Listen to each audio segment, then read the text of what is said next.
Hello and a very warm welcome to my channel Coins Worth Million each and every one of you tuning in today.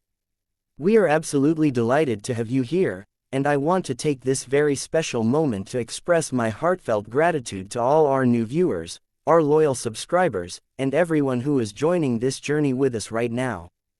This video is not just a simple start, it is the beginning of a meaningful connection between you and this channel. So let's get it started.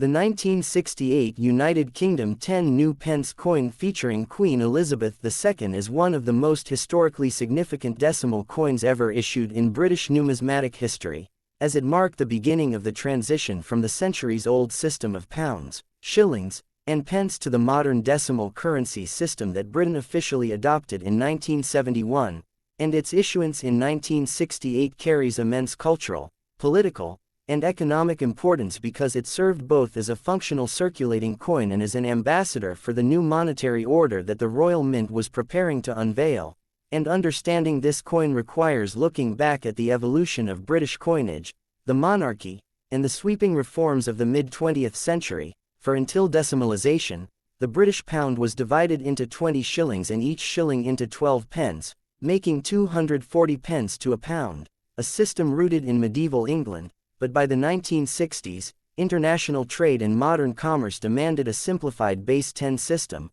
and so Parliament legislated for the change in the mid-1960s, leading to the creation of new decimal coin denominations such as the 5 new pence and 10 new pence, both of which were designed to correspond in size and value with existing coins. Specifically, the 10 new pence was intended to match the florin, 2 shillings, in size, weight, and value, ensuring continuity for the public. The 1968 issue is especially significant because it was one of the very first decimal coins to be minted and released into circulation, 3 years before Decimalisation Day on the 15th of February 1971, so that the British public could become familiar with the appearance, feel, and function of the new system, and it therefore occupies a dual status as both a pre-decimal and decimal coin, straddling the transition between Old and New Britain. And when examining its design, the obverse front features the portrait of Queen Elizabeth II by Arnold Machin, which had been introduced in 1968 itself,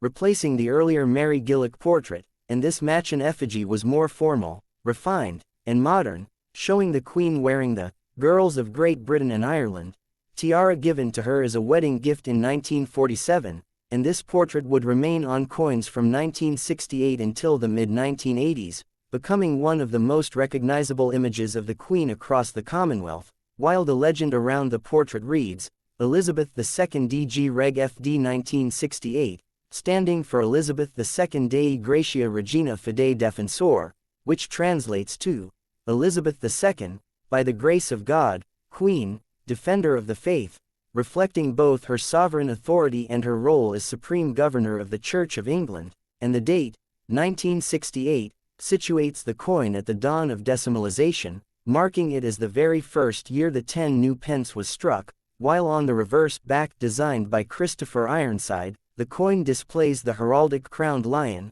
a powerful symbol of English royal strength and authority, with the crown representing sovereignty and the lion embodying courage, tradition, and the martial spirit of Britain, and below the lion is the inscription, new pence, with the denomination, 10, prominently displayed. And it is important to note that between 1968 and 1981, the coins bore the inscription, new pence, rather than simply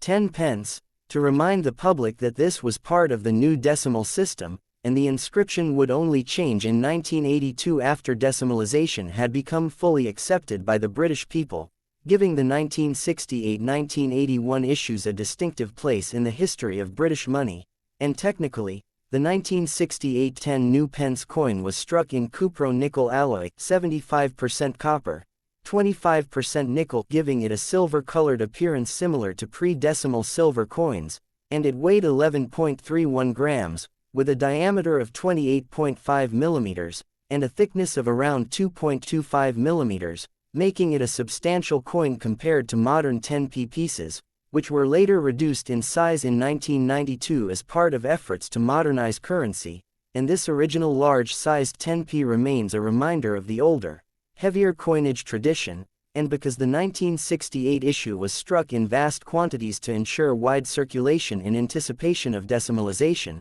millions were produced by the Royal Mint, making it a common coin in everyday life, yet it was also cherished as a novelty at the time, for many Britons remembered vividly the first time they received a shiny new 10 new pence piece in change, realizing that a great transformation of their currency system was underway, and socially, this coin can be seen as a symbol of Britain's attempt to modernize in the post-war world, a reflection of Harold Wilson's government's drive for efficiency, economic reform, and international compatibility, for decimalisation aligned the British pound more closely with global systems, making conversions simpler in trade and finance, and from a cultural perspective, the 1968 10 new pence also captures the enduring presence of monarchy in an era of rapid change, as the portrait of the young Queen Elizabeth II appeared steady and timeless amidst the upheavals of the 1960s, from decolonization abroad to social revolutions at home, and so the coin is both modern and traditional,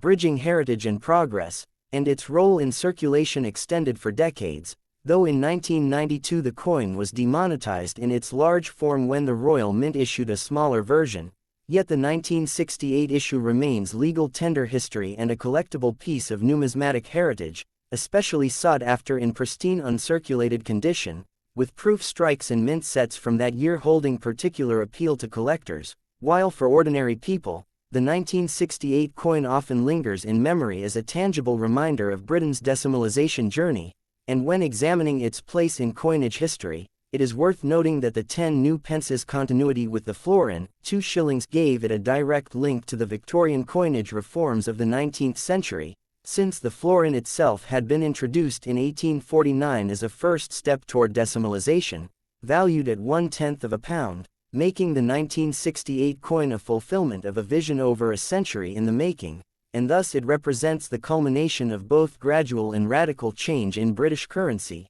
and in terms of collectability, the coin is generally affordable today, but its historical weight makes it deeply significant, for numismatists value not only rarity but also narrative, and the 1968 10 new pence tells one of the richest stories of any modern British coin, spanning monarchy, economics, cultural identity, and the psychology of adapting to new systems, making it more than just a piece of metal but a true artifact of national transformation, and even beyond Britain. The coin holds interest for Commonwealth collectors and international numismatists who view it as a case study in decimalisation, with its crowned lion reverse still admired for its clarity, symmetry, and heraldic dignity, while the Machin portrait remains beloved for capturing the Queen at the height of her youthful reign, ensuring that the 1968 10 new pence coin endures as both a practical object of exchange and a symbolic milestone in the history of modern Britain. Next coin. The 1976 United Kingdom 10 new pence coin featuring Queen Elizabeth II stands as one of the key representatives of Britain's early decimal coinage, serving not only as an everyday unit of exchange but also as a reflection of continuity in a time of economic turbulence and social change. And to truly understand its role in numismatic and cultural history, one must see it against the backdrop of the decimalisation reform that had taken place only 5 years earlier in 1971, when Britain formally abandoned its centuries-old monetary structure of pounds, shillings, and pence in favour of the simpler decimal system, a transformation that had been legislated in the 1960s and prepared for through the advance release of coins such as the 10 new pence in 1968. And thus by 1976, the 10p coin was not a novelty anymore but a firmly established element of daily commerce, bridging the old tradition of the florin, which it replaced at equal value of 2 shillings, and the new decimal order, and its design captured both the permanence of monarchy and the symbolism of strength through heraldry, for on the obverse it carried the celebrated Arnold Machin portrait of Queen Elizabeth II, a sculpture's effigy that had first appeared in 1968, showing the Queen wearing the Girls of Great Britain and Ireland tiara, an image that conveyed elegance, stability, and youthful poise, a portrait that would become one of the longest used royal effigies in British coinage, running on coins until 1984, and on the reverse, designed by Christopher Ironside, the coin proudly displayed the lion passant garden, the crowned lion, one of the most recognizable heraldic devices of the United Kingdom, symbolizing royal authority, courage, and the continuity of English tradition. Above the lion sits a crown, reinforcing sovereignty, while below it appears the denomination in large numerals, 10, and the inscription, new pence, a term that was deliberately included on all decimal coins from 1971 until 1981 to remind the public of their novelty and difference from the old pre-decimal pence,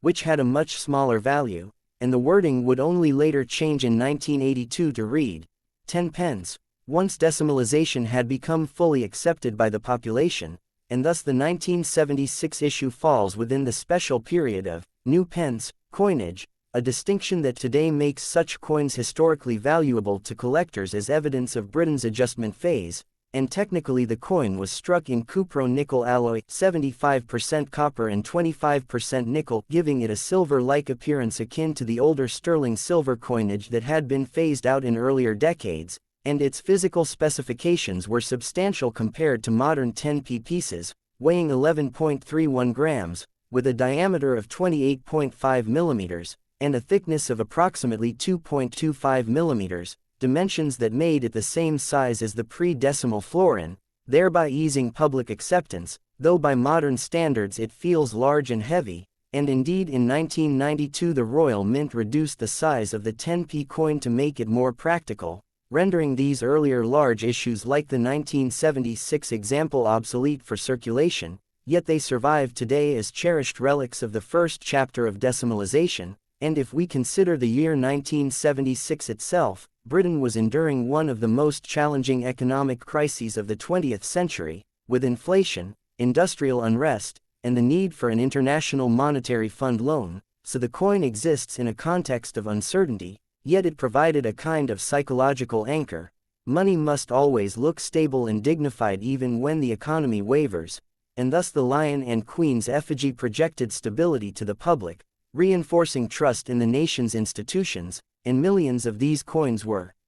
struck at the Royal Mint in Llantrisant, South Wales, a facility that had only recently opened in 1968 to handle the massive demands of producing decimal coinage, and production numbers for 1976 were high enough to ensure wide circulation, meaning that virtually every British household at the time would have handled one, and for children, receiving a 10p coin often meant buying small treats, while for adults it represented an everyday unit of convenience, worth enough to be meaningful but not so high as to be rare in change, and over time the coin became so common that its symbolism faded into the background of daily life. Yet in hindsight, every such coin carries the story of Britain's adaptation to a new age of money, and in terms of numismatic value, the 1976 10 new pence is generally common in circulated condition, given its large mintage, but uncirculated examples, proofs, and mint set issues are more prized, particularly those preserved in perfect condition with full luster,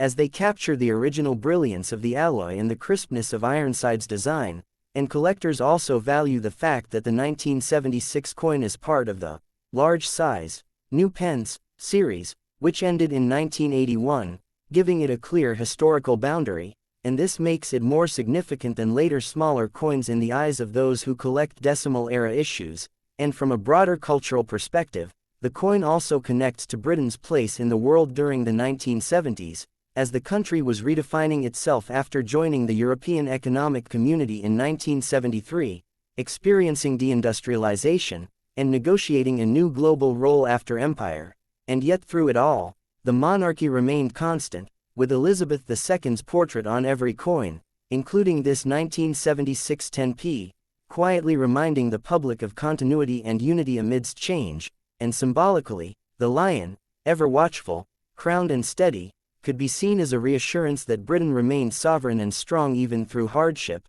and when viewed today, holding a 1976 10 new pence coin is like holding a small piece of that decade's story in your hand. For coins are not just instruments of trade but also cultural documents, physical testaments to a society's values, identity, and transitions, and this particular issue embodies both the practical reality of decimalisation and the symbolic continuity of British heritage, making it both ordinary and extraordinary, a mass-produced object of daily life and yet also a marker of a pivotal period in the nation's economic and cultural history. and so the 1976 10 new pence coin featuring Elizabeth II endures not only as a relic of commerce but also as a meaningful artifact of Britain's 20th century journey, treasured today by numismatists, historians, and ordinary people alike who remember its weight, its shine, and its place in their daily lives.